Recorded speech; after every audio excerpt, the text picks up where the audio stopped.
Kita ke informasi lain, saudara. Polisi menangkap pembunuh perempuan yang jasadnya ditemukan di Sungai Cipendewa, Cianjur, Jawa Barat. Diduga motif pembunuhan lantaran pelaku emosi usai bertengkar dengan korban.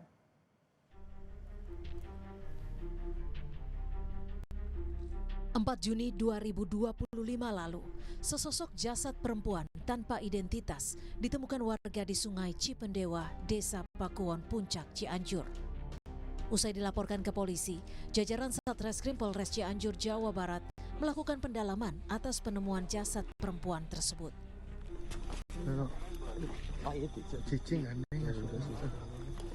Setelah 3 pekan, polisi akhirnya menangkap pelaku Fauzan Saifur Rohman yang merupakan kekasih korban. Pelaku ditangkap di tempat persembunyiannya di kawasan Jati Sampurna, Bekasi, Jawa Barat. Berdasarkan keterangan tersangka, motif pembunuhan lantaran dirinya emosi usai bertengkar dengan korban Sinta Oktaviani. Tersangka mendorong korban dari jembatan setinggi 15 meter hingga terjatuh ke Sungai Cipendewa, Cianjur.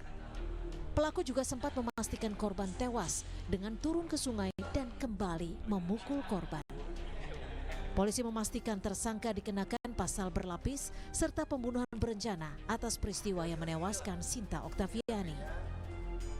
Saya terapkan pasal pembunuhan berencana karena sudah ada niat ya, dari pelaku ya, pada saat di atas jembatan, karena sudah niat pelaku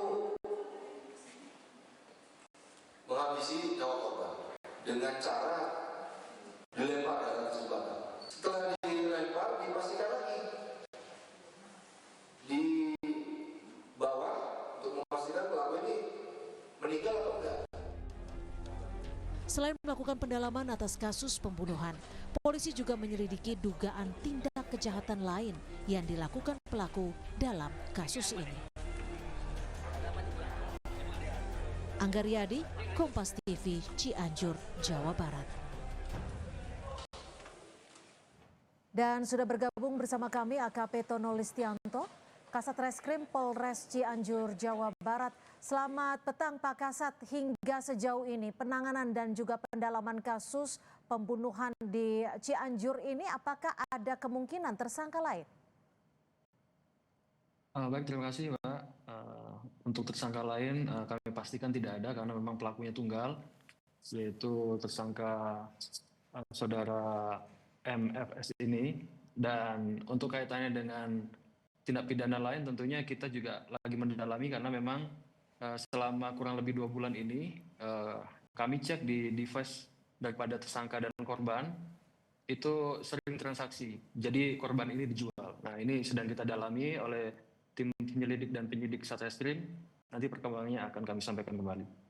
Artinya ada dugaan tindak kriminal lain dalam perdagangan orang seperti itu? Ya, seperti itu. Jadi kami monitoring bahwa diduga korban ini sering dijajakan atau dijual melalui aplikasi online. Apa hubungan antara korban dan juga tersangka? Hubungannya adalah teman dekat ya, karena memang hasil keterangan yang disampaikan kepada penyidik oleh tersangka ini memang keduanya ini tinggal bersama di kos-kosan yang berada di wilayah Kabupaten Cianjur.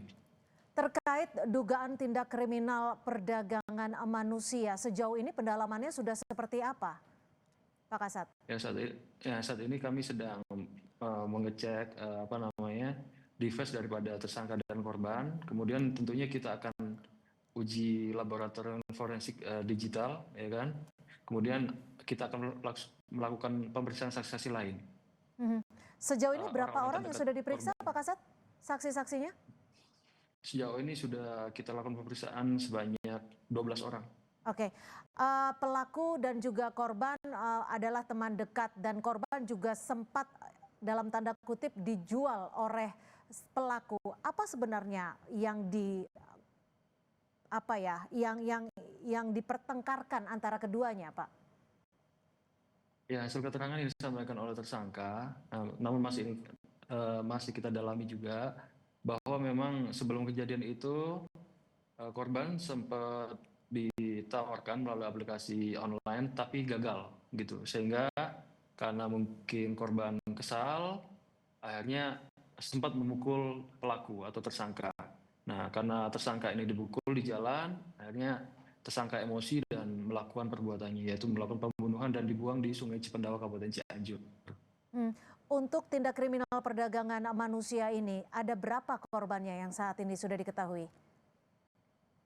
Ya, saat ini baru korban ya, karena yang kita cek hanya device-nya korban dan tersangka baru korban aja. Sudah berapa lama? Demikian pengembangan lain akan kita lakukan pengecekan kembali. Sudah berapa lama tindakan ini dilakukan? 2 bulan terakhir. 2 bulan terakhir. Jadi tersangka pulang dari Kalimantan, kemudian kenalan dengan korban selama kurang lebih 2 bulan ke belakang, Pak. Untuk pasalnya yang disangkakan, singkat saja. Yang jelas kita kenakan pasal terberat ya, pembunuhan berencana, pasal 340, ancaman maksimal hukuman mati. Baik, terima kasih AKP Tono Listianto, Kasat Reskrim Polres Cianjur.